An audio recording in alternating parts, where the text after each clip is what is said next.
అండి welcome back to మన ఇంటి సాంప్రదాయం. ఇవాళ వచ్చేసి చాలా హెల్తీగా ఆరోగ్యానికి ఎన్నో పోషకాలనిచ్చే బ్రౌన్ రైస్ మునగాకు పప్పును ఎలా తయారు చేసుకోవాలో చూద్దాం. వెయిట్ లాస్ అవ్వాలనుకున్న వారు ఈ బ్రౌన్ రైస్ తీసుకున్నట్లయితే చాలా తొందరగా వెయిట్ లాస్ అవుతారు. ఎందుకంటే ఇందులో క్యాలరీస్ తక్కువగాను ఫైబర్ ఎక్కువగాను ఉంటుంది కాబట్టి. అలాగే షుగర్ని కంట్రోల్లో ఉంచుకోవడానికి కానీ ఈ బ్రౌన్ రైస్ తీసుకున్నట్లయితే చాలా బాగా పనిచేస్తుంది. ముందుగా ఒక గ్లాస్ దాకా బ్రౌన్ రైస్ తీసుకోవాలి. ఒక బౌల్ తీసుకొని అందులోకి బ్రౌన్ రైస్ని వేసుకొని వాటర్ పోసి శుభ్రంగా 2 సార్లు వాష్ చేసుకోవాలి. తర్వాత ఇందులోకి నిండుగా వాటర్ పోసి హాఫ్ అన్ అవర్ దాకా నానబెట్టి ఉంచుకోవాలి. ఈ బ్రౌన్ రైస్ వచ్చేసి అన్పాలిష్డ్ రైస్ కాబట్టి ఉడికించుకోవడానికి చాలా టైం పడుతుంది. అందుకని ఈ బ్రౌన్ రైస్ని ఓవర్ నైట్ కానీ లేదా ఒక హాఫ్ అన్ అవర్ దాకా కానీ నానబెట్టుకొని తీసుకోవాలి. ఒక ప్రెషర్ కుక్కర్ తీసుకొని అందులోకి 2.5 గ్లాసుల దాకా వాటర్ వేసుకోవాలి.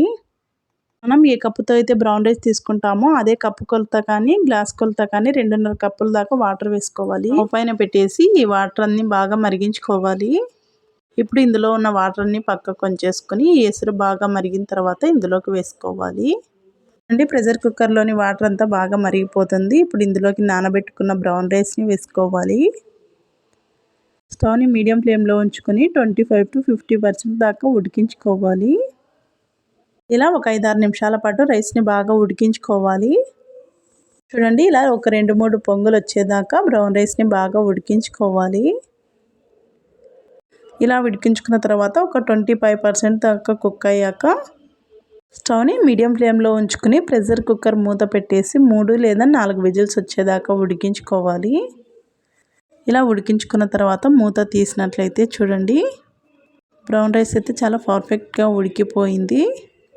3 లేదా 4 విజిల్స్ వేయించుకున్న తర్వాత ఇందులో చెమ్మ ఏమైనా ఉన్నట్లయితే స్టవ్ ఆన్ చేసుకొని స్టవ్ పైన పెట్టుకొని స్టవ్ని లో ఫ్లేమ్లో ఉంచుకొని ఒక 2 నిమిషాల వరకు ఉడికించుకోవాలి.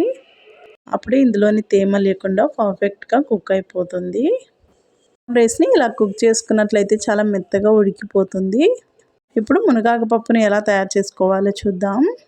ఈ మునగాకును తీసుకోవడం వల్ల మనం రోగనిరోధక శక్తిని పెంచుకోవడానికి అలాగే జీర్ణశక్తిని మెరుగుపరుచుకోవడానికి చాలా ఉపయోగపడుతుంది. ముందుగా ఒక ప్రెషర్ కుక్కర్ తీసుకొని అందులోకి 1.5 కప్పు దాకా కందిపప్పును వేసుకోవాలి. అందులోకి వాటర్ పోసి 2 సార్లు శుభ్రంగా కడిగి తీసుకోవాలి.